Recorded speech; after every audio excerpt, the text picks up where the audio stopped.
hablemos un poquito sobre lo que debe ser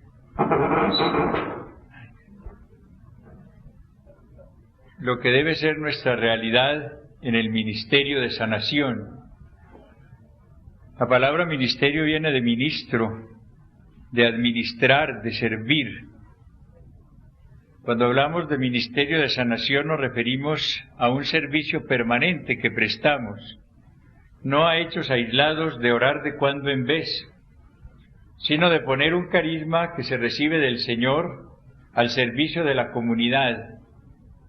Estar listos a prestar ese servicio cuantas veces nos sea posible, dentro, claro está, de las normas que exige el deber, que exige también la prudencia, que exige también nuestra realidad personal. Lo fundamental en el ministerio de sanación es la convicción que tengamos nosotros del señorío de Jesús y de que Él verdaderamente es el Salvador de todo el hombre y de todos los hombres, y que nosotros nos sintamos únicamente siervos suyos, dedicados a una misión muy grande que Él nos confía, la de ser colaboradores suyos en la obra de la conservación o recuperación de la salud perdida, sea en lo espiritual, sea en lo emocional, sea en lo corporal. La gran equivocación que cometeríamos nosotros sería en creernos dueños de un poder para administrarlo como quisiéramos.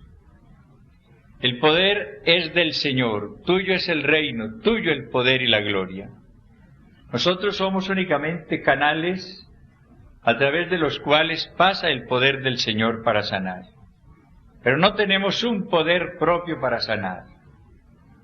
Así como la fuerza eléctrica está en la central y llega a determinado aparato a través de un alambrado, a través de unos alambres que comunican esa energía eléctrica, lo mismo sucede en nuestro ministerio de sanación. La fuerza está en el Señor, que es Salvador de todo el hombre y de todos los hombres. Pero Él quiere llegar con su poder a través de nosotros. Como llega el agua que está en un recipiente a través de una tubería hasta la boca de quien quiera tomarla. Seremos mejores ministros de sanación en la medida en que nos sintamos siervos del Señor y verdaderamente nos consagremos con humildad a su servicio. Hay una cosa así muy importante en este aspecto y es recordar que el Señor, como una demostración maravillosa del aprecio que nos tiene, nos eleva a la dignidad altísima de colaboradores suyos. Si a una de ustedes o a uno de ustedes los llamara, por ejemplo, Pablo VI, y le dijese, quiero que colabores conmigo en tal ministerio, en tal congregación romana, en el gobierno de la Iglesia, sentiría cada uno de nosotros una honra muy grande al sentirnos frente a un llamamiento personal del Santo Padre.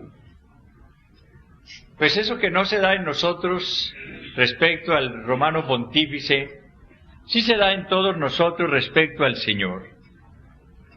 San Pablo dice, somos los coadjutores de Dios. Para mí eso está una de las frases más hermosas de la Sagrada Escritura, una de las frases que más me llenan de entusiasmo. Somos coadjutores de Dios. Esas son palabras textuales de San Pablo. ¿Necesita el Señor ayuda? No la necesita como Dios. Pero desde el momento en que Dios se convirtió en Padre, quiere tener la ayuda de sus hijos. No es que Él no pueda hacer solo las cosas. Él podría sanar directamente a todos los enfermos. Pero Dios es nuestro Padre y quiere que nosotros, sus hijos, colaboremos con Él. Quiere tenernos tan cerca como sea posible. Y una de las maneras de acercarnos a Él es la de convertirnos en coadjutores suyos, en muchas cosas. El hombre y la mujer son coadjutores de Dios en la transmisión de la vida humana, en el matrimonio. El sacerdote es coadjutor de Dios en ministerios tan importantes como el perdón de los pecados, como la comunicación de la verdad revelada. Y todos nosotros en este tema que estamos tratando somos llamados para ser coadjutores de Dios en la conservación y recuperación de la salud en sus distintas áreas. Es algo maravilloso sentirse uno coadjutor del Señor cuando ora por un enfermo. La palabra exacta sería vamos a orar por un enfermo, pero un vamos que incluya a Cristo y a nosotros. No decir voy a orar por un enfermo. Quien va a orar, quien va a sanar es Jesús, pero con nuestra colaboración. Entonces uno no sentirá orgullo cuando el Señor sane, sino sentirá alegría al saber que el Señor sanó y que en su bondad quiso tenerlo a uno como colaborador suyo en esa sanación. Y cuando uno está orando por un enfermo no se sentirá ahí el tonto. A uno no le importará que se burlen los ignorantes de lo que es esto, porque uno tendrá una seguridad muy grande. El que está realizando la sanación es el Señor y yo debo sentirme feliz al cooperar con Él en esta obra. Fíjense bien cómo cambian las cosas. Uno sentirá pesar de quienes se burlan de esto por ignorancia. Pero uno experimentará la gran felicidad al saber que el Señor sana, pero con nosotros, a través de nosotros, por medio de nosotros, a través de nuestro ministerio. Cuando las cosas se ven así, ese ministerio de sanación se convierte en un gran medio para estrechar la unión con el Señor. Uno va experimentando la realidad de Jesús resucitado, el poder de Jesús resucitado, el amor de Jesús resucitado. Y las relaciones personales con el Señor van siendo cada vez más estrechas en la medida en que uno realiza este ministerio, pero en un clima de unión con el Señor. Si uno pasa media hora, 1 hora, 3 horas, 5 horas, orando por enfermos, necesariamente después de 5 horas de estar en unión con el Señor, tiene que quedar más cerca de Él, en realidad. Y el Señor se convierte en algo más real para uno cada vez. El problema nuestro es el tener al Señor en la mente ante todo y tenerlo muy poco en la conciencia y en el corazón. Cuando uno ora como ministro del Señor, lo va teniendo cada vez más en la conciencia. Va compartiendo cada vez más su compasión, su amor. Va siendo uno cada vez más cristiano. Más cristiano. Hay que advertir, y esto es muy importante cuando uno ejerce este ministerio, que tener, si se ha recibido del Señor el carisma de curaciones, no es señal de santidad. Ha habido una desorientación en este campo, porque generalmente en la lectura de las vidas de los santos aparece este aspecto como señal de santidad. Una persona puede tener un carisma de santidad, inclusive bastante grande de sanidad, bastante grande ese carisma, sin que sea muy santa, inclusive puede estar hasta en pecado. Leí el otro día como uno de los protestantes que ha tenido más carisma de sanación en Estados Unidos era un alcohólico y murió en una borrachera. Pero el Señor le había dado ese carisma y cuando él oraba por enfermos se sanaban muchos.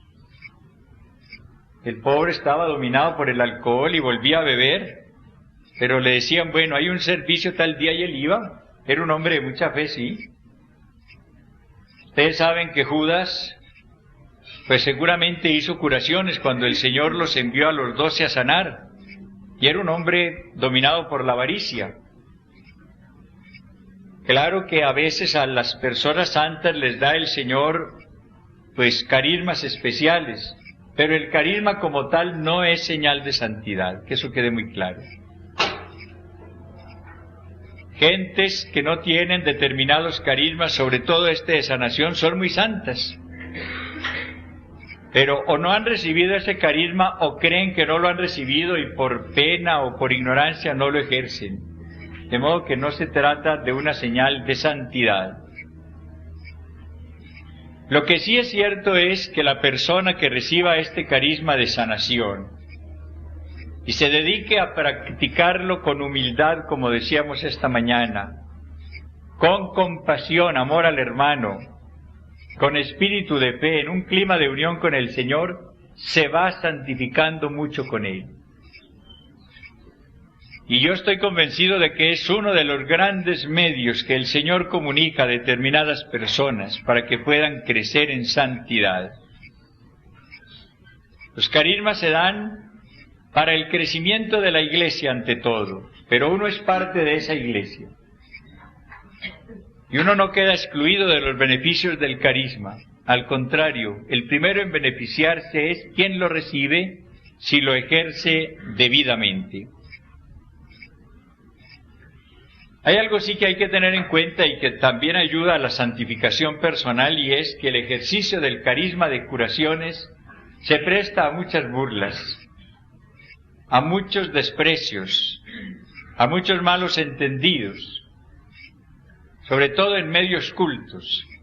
Se tiene la idea de que esto es una especie de superstición, un retroceder, le dicen a uno, al siglo XII.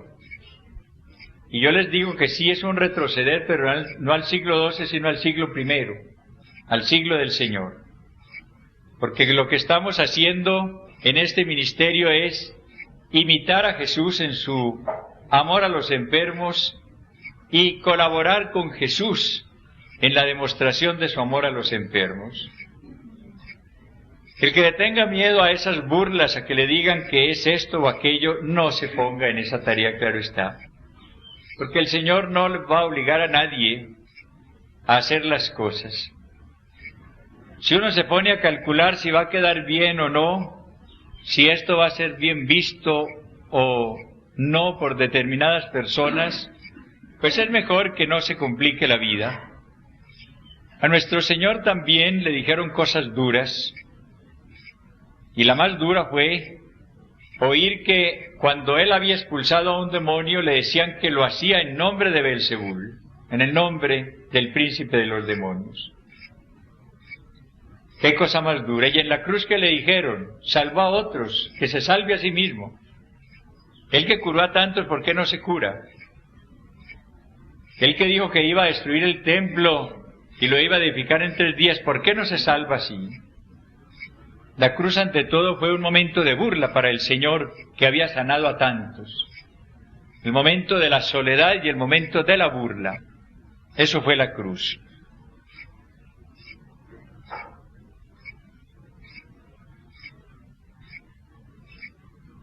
Claro que para muchas personas, la persona que ora por ellas y que ha recibido ese carisma, pues presenta un aspecto muy positivo.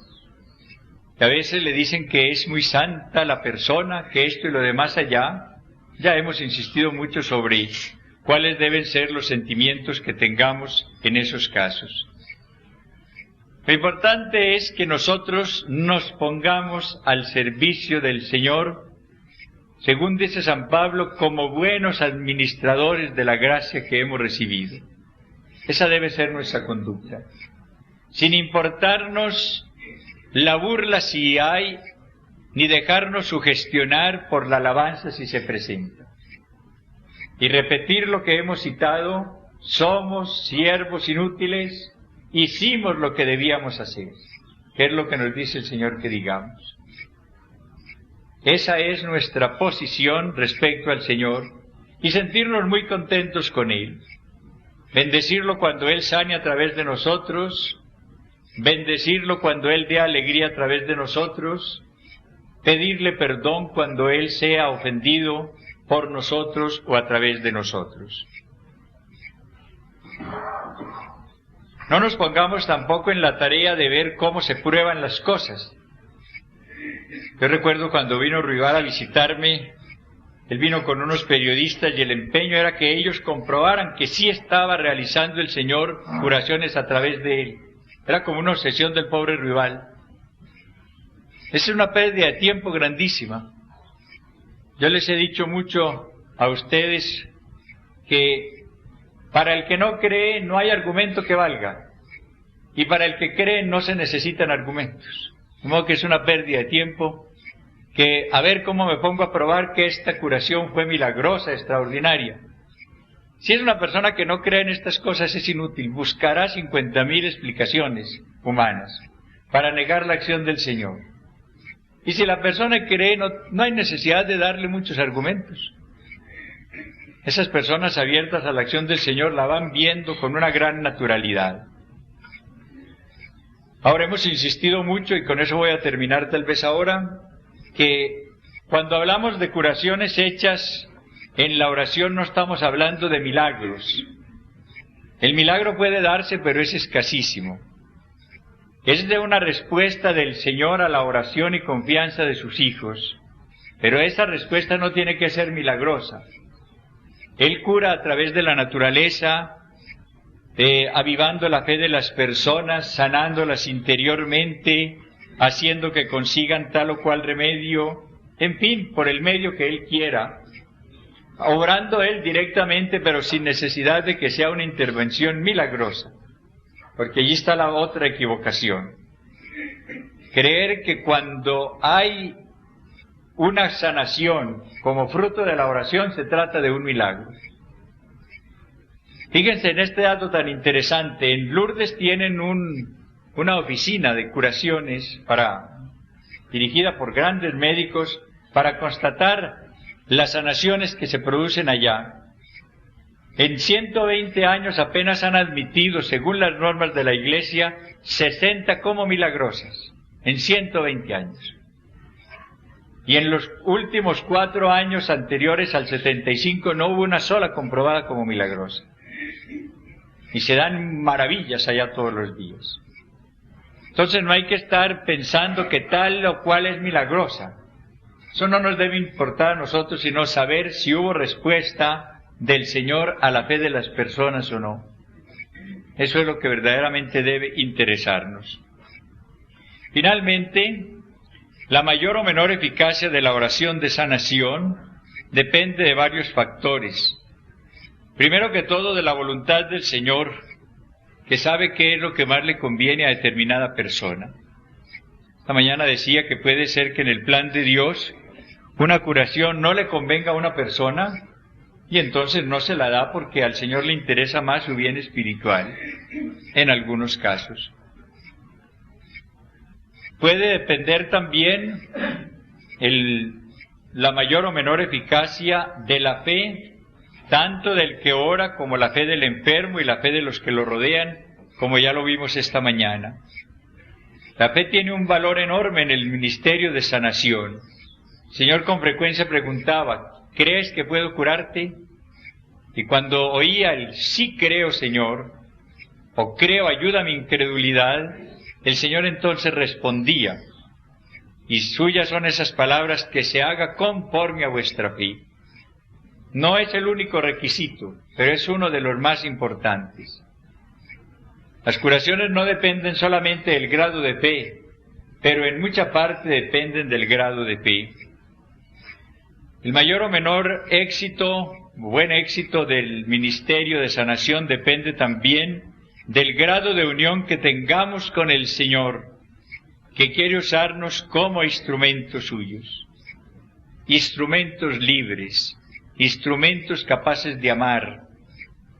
En la medida en que uno vaya estrechando la unión con el Señor, ese carisma que ha recibido de Él irá teniendo más fuerza, más eficacia. Dependerá también esa mayor o menor eficacia del grado de compasión que sintamos por el dolor de los hermanos. Es un elemento fundamental, como ya lo vimos esta mañana. Y dependerá mucho del grado de perseverancia en la oración. Yo quiero terminar estas exposiciones con lo que dije ayer al comenzar.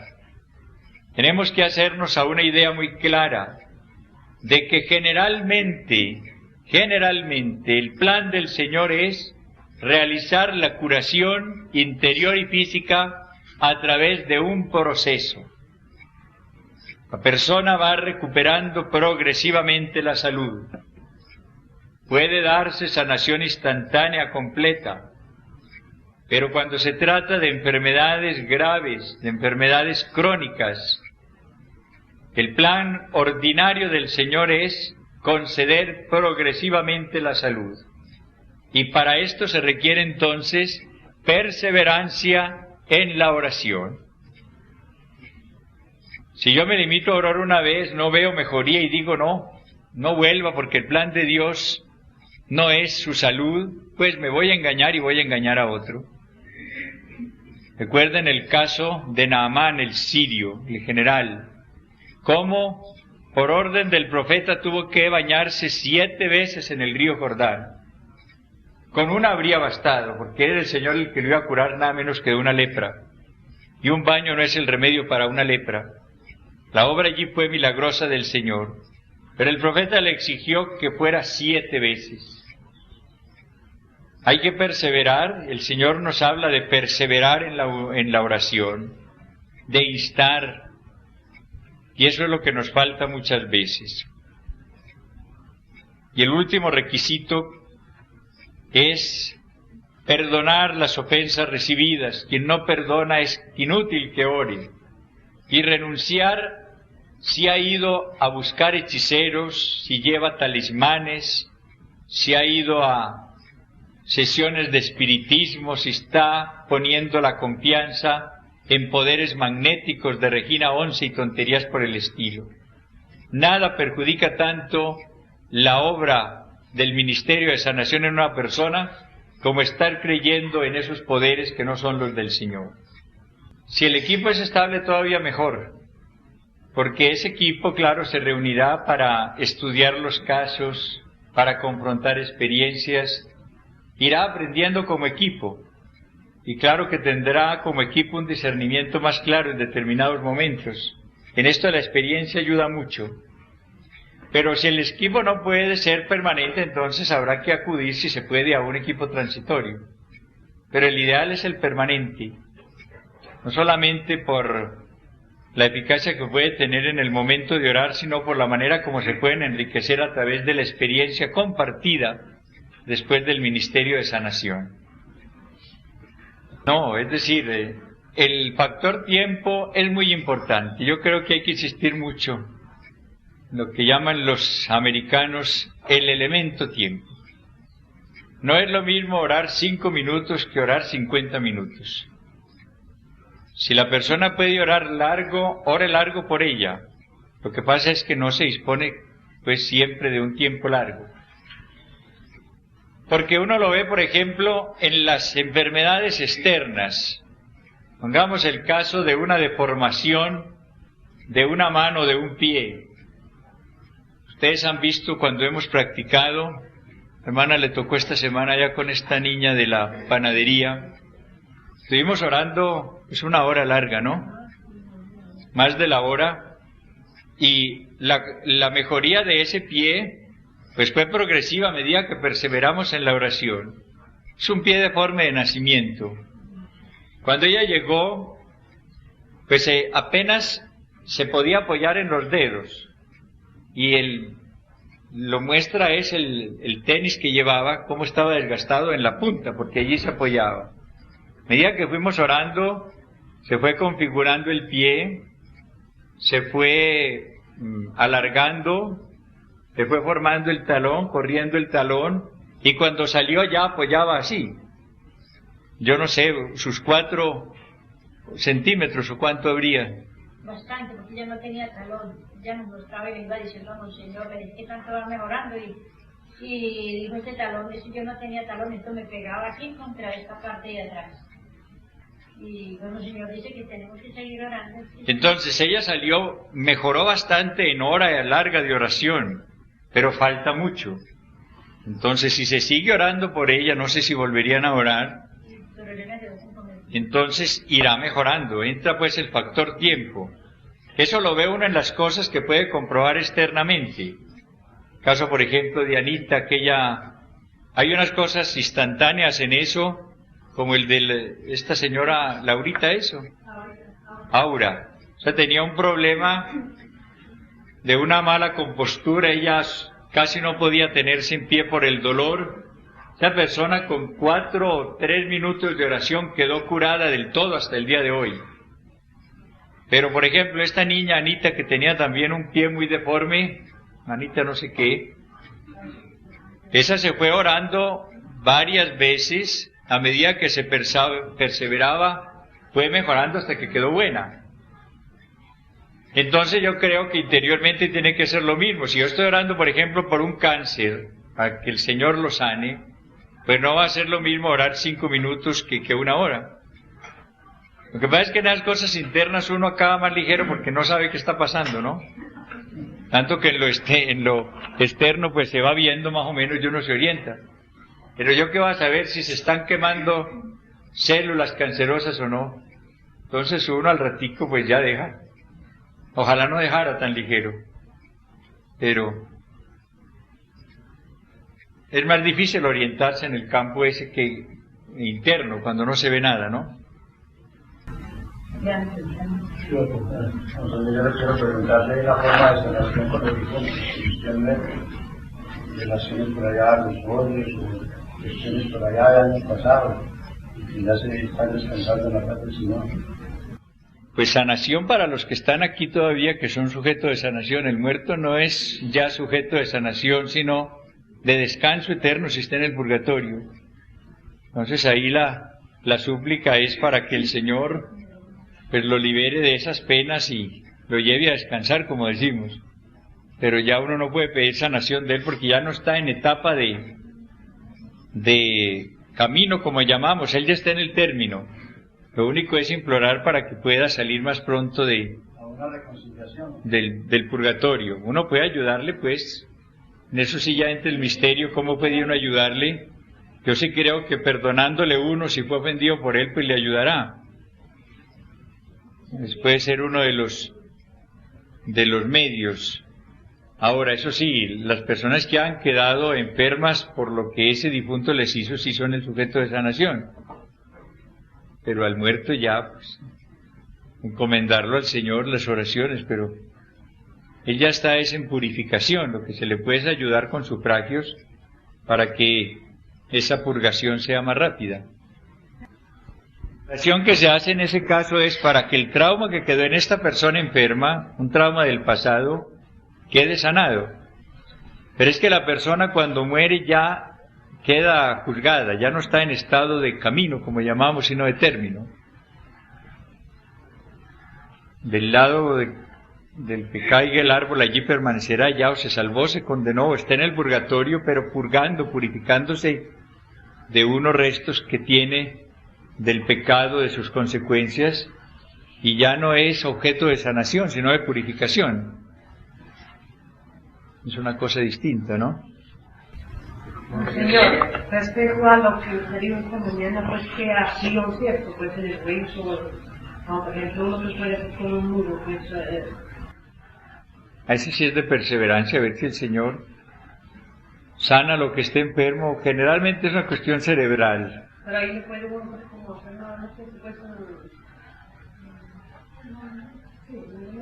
No, ahí en un mudo tiene que ser la oración, pues, con imposición de manos para que el Señor vaya comunicando lo que necesite. Es muy difícil saber cuál es la causa de esa mudez. Generalmente es cuestión cerebral, ¿no? Una deficiencia, pues, en el desarrollo del cerebro, una meningitis. Generalmente después de una meningitis quedan sordomudos, porque esas meninges quedan afectadas y eso ya no tiene recuperación sino por obra del Señor. Ahora, si fuera por una cuestión de cuerdas, pues ya sería la oración allí en la garganta, pues para que se sanara el impedimento, si es allí. Pero generalmente es de origen cerebral, ¿no? Cuando una persona no se sana, porque no quiere que se sane.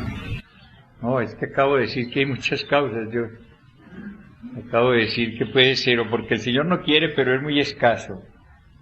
Generalmente es porque hay impedimentos, o porque se requiere más oración, o porque tiene un odio, o porque no se ha arrepentido de hechicerías, por un montón de cosas, pero no hay que echarle la culpa al Señor.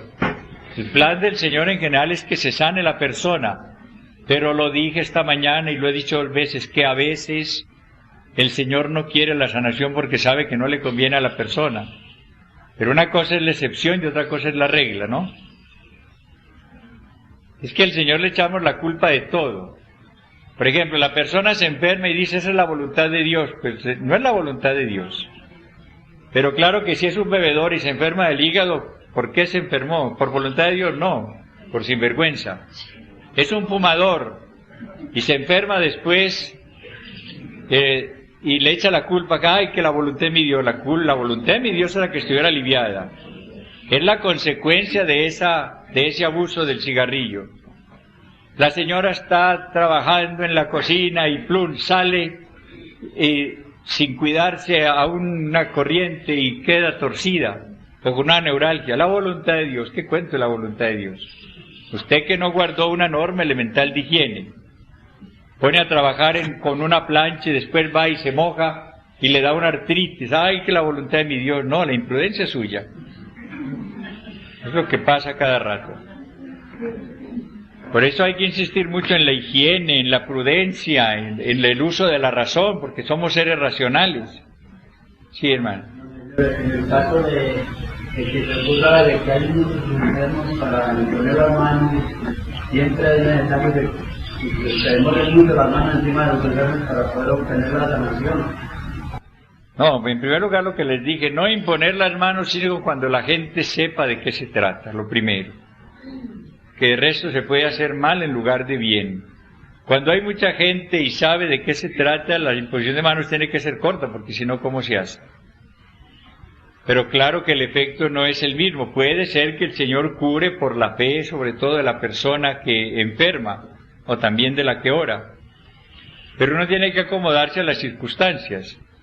Yo, por ejemplo, los lunes cuando oro por enfermos, pues muy bien, 300 personas van a imposición de manos porque se impone únicamente a los que van por primera vez. Y cuando van 1200 personas, 800 habrán ido otras veces y 400 por primera vez. Pues si yo me pusiera a imponer siquiera 1 minuto, sería 400 minutos. Divídalo por 60, son 6 horas largas. ¿Y cuándo puedo disponer de ellas? Entonces tiene que ser una cosa rápida, ¿qué más se hace? Pero algo es algo, peor es nada, ¿no? A ver. Quisiera darle un consejo sobre este campo, de que algunas veces tuviera como mucha influencia del demonio en el campo de la sanación. Entonces, con gran posibilidad en algunos grupos de sanación se hace liberación demoníaca. ¿Qué nos puede decir? Esa es una visión muy protestante. Para muchos protestantes, toda enfermedad es producida por el demonio. Esa es una cosa totalmente falsa. Tengan esta norma, que es tan malo negar la existencia del demonio como darle una importancia exagerada al demonio. Y él se pone feliz. Si le dicen que eres el causante de todas las enfermedades, pues claro que se siente muy importante. Lógico. Entonces eso no es cierto. La gran mayoría de las enfermedades son producidas por causas naturales, como acabo de decir. Por descuidos, por bacterias, por virus, por todo lo que queramos. Hay casos Pero al decir hay casos no quiero decir que son muchos ni todos. Hay casos en los cuales sí se dan enfermedades corporales producidas por un maleficio, por acción del demonio en una persona. Y en el Santo Evangelio vemos el hecho. Recuerden cuando viene la mujer encorvada y el Señor la sana, Él dice que 18 años esa pobre ha sido vejada por el demonio, 18 años. Al expulsar el Señor el demonio de ella, inmediatamente recuperó la salud. Lo mismo pasó con un sordo mudo endemoniado. Arrojó al demonio que producía la sordera en ese caso y la mudez y recobró la salud de esta persona. Pero son casos excepcionales. La persona que vive con la manía de que todo lo que hay es producido por el demonio se está engañando y está engañando. En eso hay que tener un gran equilibrio y orar mucho para saber discernir cuándo es acción del demonio. Se requiere el carisma de discernimiento, orar, porque si a una persona le dice que eso es del demonio, se pone a hacer un exorcismo, claro que no hay diablo allí, no va a salir, pues sigue otra vez enferma y queda con la idea de que el demonio quedó en ella. Y eso es horrible, la sugestión que le va a poner. Hay que tener mucho cuidado en ese campo. No, señor, pero este caso sería reserva en lo mejor posible para que se Sí. Por lo tanto, En cuanto sea posible, el sacerdote, o por lo menos que sea un equipo constituido por personas muy serias, para evitar fracasos y sobre todo equivocaciones. Digamos, señor, en el caso de que el demonio se apodera de una parte del cuerpo. Sí. La posesión total de la persona que puede darse es muy escasa. Generalmente lo que hay es una opresión demoníaca en un área de la persona. Puede ser un área psíquica, puede ser un área emocional, puede ser un área corporal. Eso depende ya.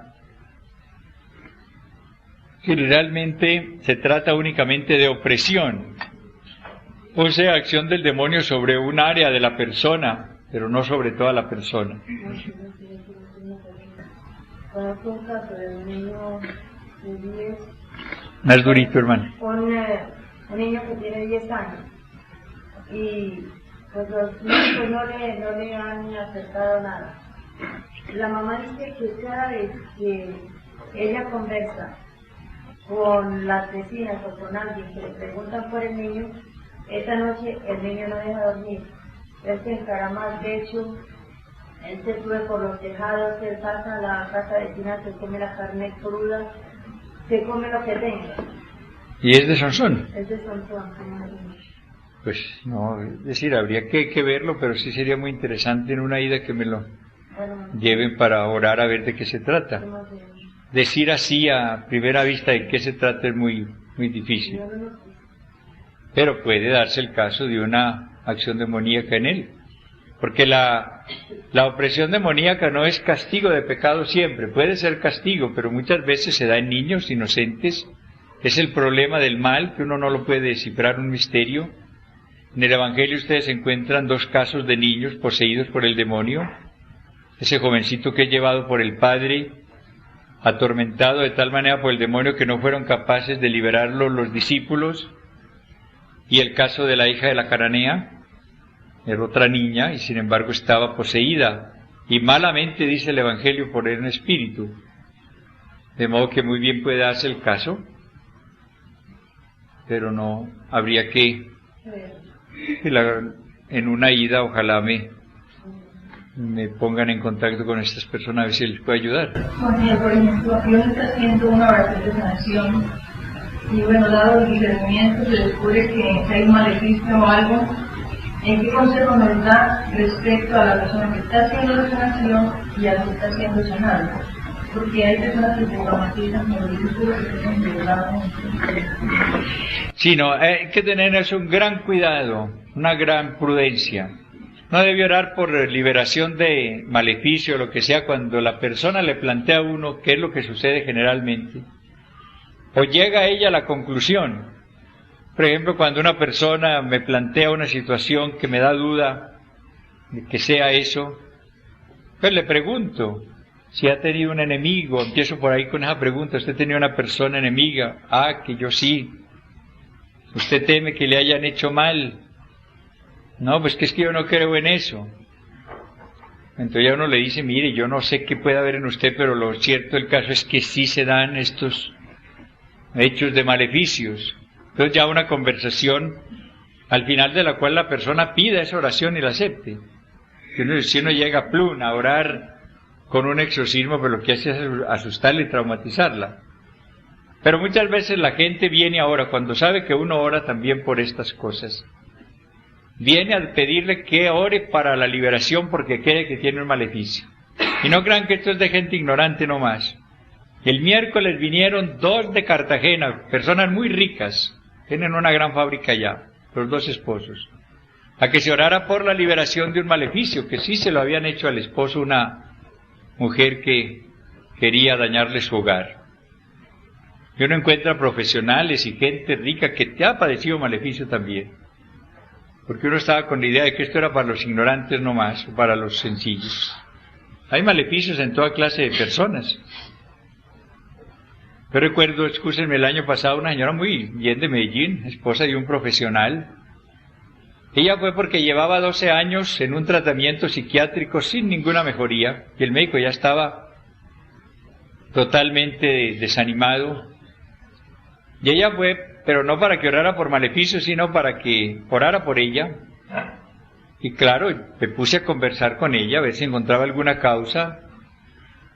Y yo no sé, pues el Señor que va guiando la oración, me puso la preocupación de si no habría algo más bien en la línea de maleficio de esta señora. Le pregunté qué servicio había tenido ella cuando le había empezado esto.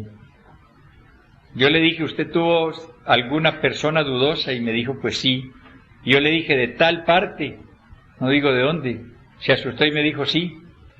Y entonces recordó cómo esa persona la había amenazado porque le había echado de que le iba a hacer un mal. Y sí, señor, ya venía la cosa. Hacía 12 años. Era una persona muy bien, pero tenía el problema de maleficio. Y eso era inútil que la tratara el psiquiatra, porque como la causa no era psíquica, sino, pero son casos, vuelvo a repetir, más raros, para que ahora no se vaya a creer que todo tiene ese origen. Es que a veces uno dice las cosas y al rato le preguntan todo lo contrario, ¿no?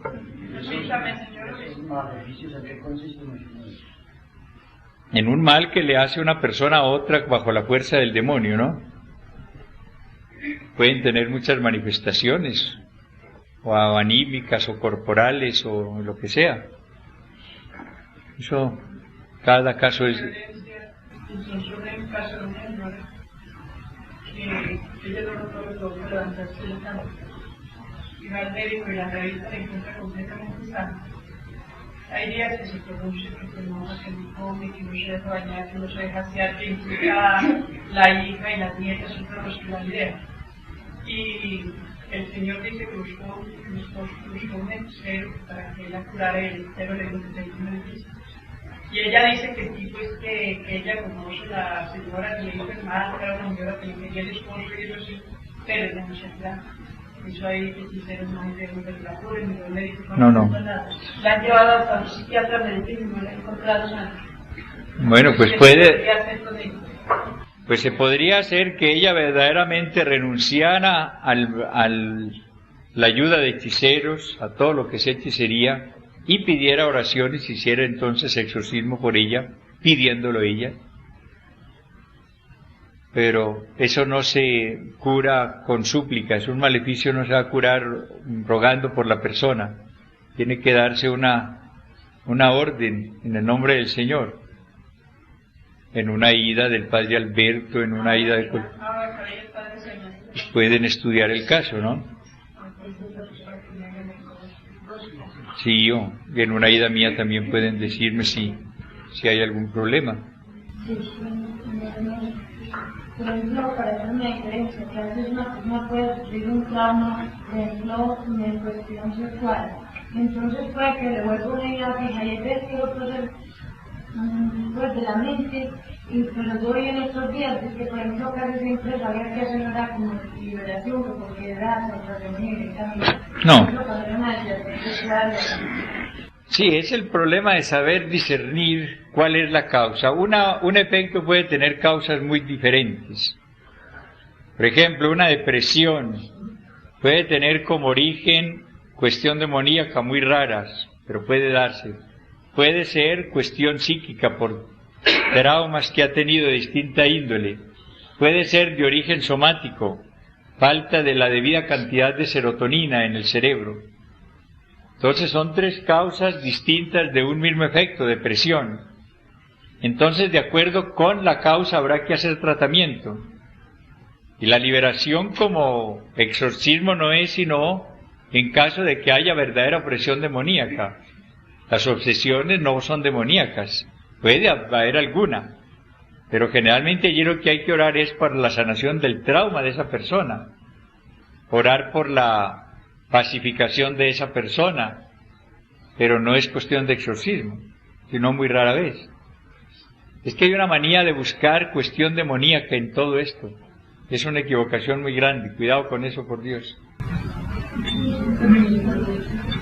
Sí, que por ejemplo, como una persona descubre que es demonación, por ejemplo, unos tal vez orando y la primera vez ven que cuando los circuló, otros por medio de una profecía, o por medio de una manifestación en la persona también en un momento de oración profunda. No, lo mejor en eso es que la persona que sienta deseo de orar por los enfermos empiece a orar sin deseos de ver cosas raras. Y si el Señor le da ese carisma, va apareciendo por lo general progresivamente. No empiecen, como les decía, con un muerto de 4 días. Eso no. Sí, no. Hay gente que empieza con cosas bien, o un cáncer bien avanzado. A ver. En cuanto a la... Esta mañana decía que hay fuerza para la imposición de mano. ¿Hay fuerza qué? Hay fuerza para la imposición de mano. Sí. En cuanto al cristal. No sería, es que como yo decía ahora, cuando hablamos de sanación no hay que hablar de milagros, sino en casos muy raros. Generalmente lo que hace el Señor es activar las fuerzas de la naturaleza. Y claro que el organismo como tal tiene vida, tiene fuerza. Y lógicamente si se comunica es a través de la imposición de las manos, para que el organismo de la persona quede en contacto con el otro a través de esas manos. De modo que no es lo mismo ponerlas a 5 centímetros de distancia que sobre la persona enferma. Entonces mucha de la energía de la persona puede pasar. Y eso es lo que les decía de ese experimento de Nueva York, es en ese sentido. Hay personas que tienen más energía que otra, pero cuando uno entra en clima ya de oración no está contando con eso, sino con la fe en el poder del Señor para que Él pase a través de nosotros.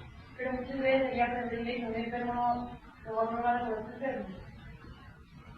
Pues depende, porque si es un tuerto nomás y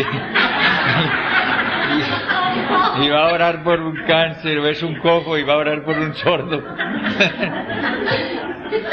Pero si está bien mal de fuerzas, eso sí hay que échenle vitaminas a ver si...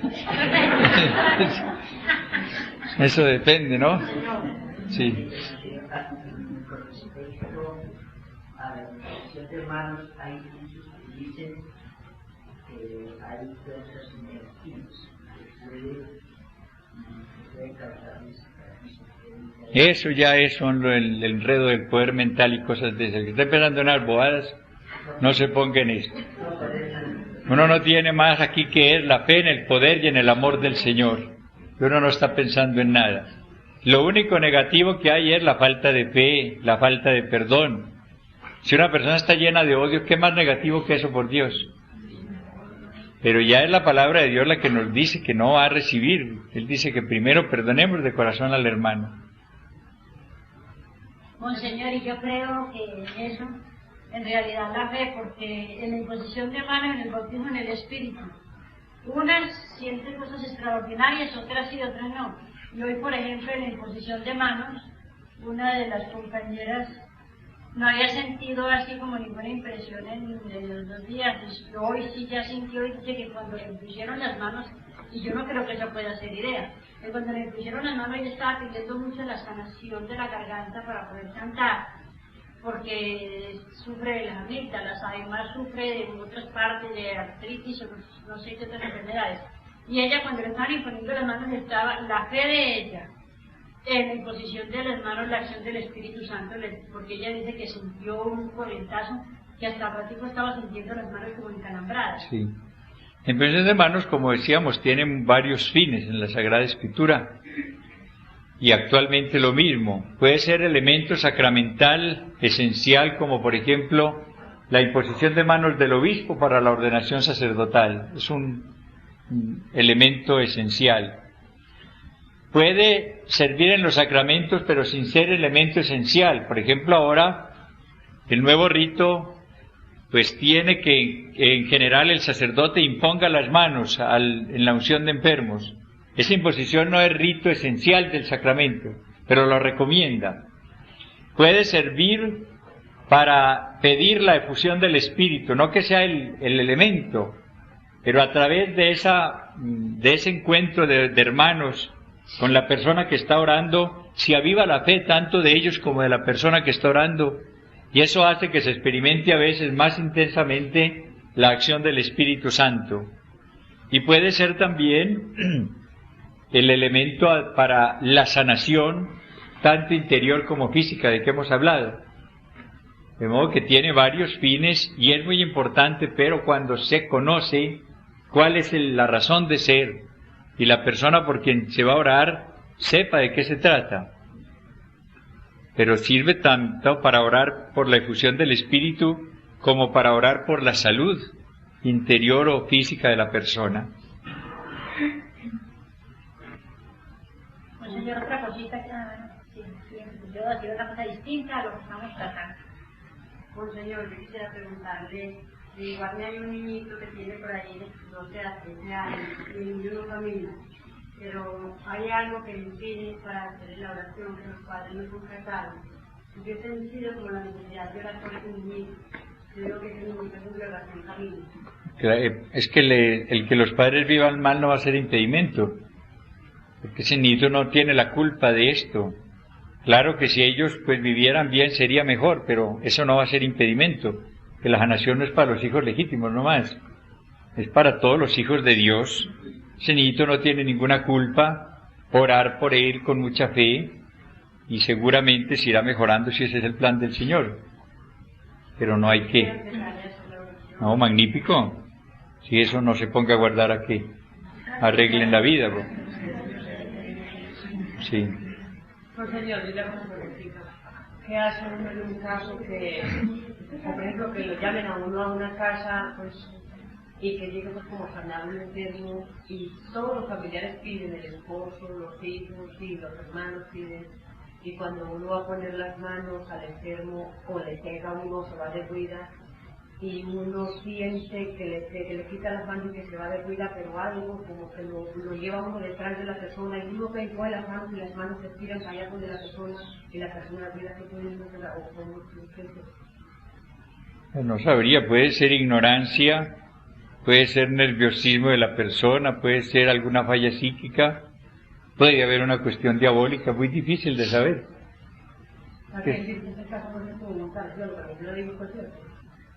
La niña papá y le digo con las manos. Permitía la oración, no permitía la oración al principio, y las hermanas, pero siguieron yendo así, aunque ella no permitía la oración, hasta que ya fue permitiendo la oración. Sí. Y hoy en día está sana, tiene una sanación tanto interior como física, sí. Pero maravillosa. No, la oración sí hacerla. Lo que pregunta ella es la imposición de manos, que la está rechazando, y es una cosa distinta.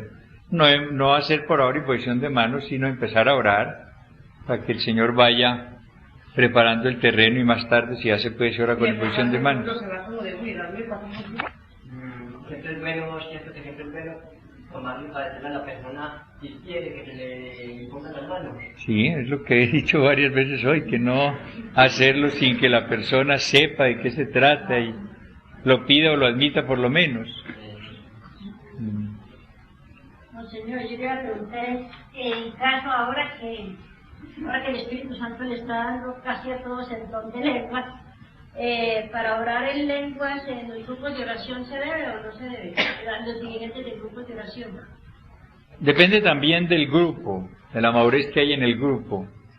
Si es un grupo en el cual ya hay ese carisma bastante extendido, está muy bien que en momentos dados de alabanza colectiva, pues haya la alabanza en lenguas. Y generalmente empieza la alabanza en la lengua propia, castellano por ejemplo el nuestro, y después desemboca en lenguas. Eso es lo más común. Puede ser que una persona también que tenga ese don en la oración reciba un mensaje en lenguas, que es distinto. Entonces ya no es oración en lenguas, sino que va a dar un mensaje, una profecía en lenguas, y sea para que le interprete ella o le interprete otro. El plan del Señor por lo general es que haya un intérprete distinto de la persona que dio el lenguaje, el mensaje en lenguas. Porque si la persona ella misma empieza a darlo ahí mismo, pues no es lo indicado.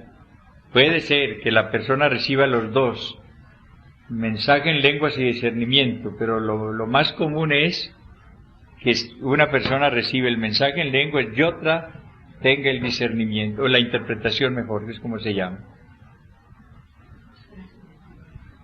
Sí.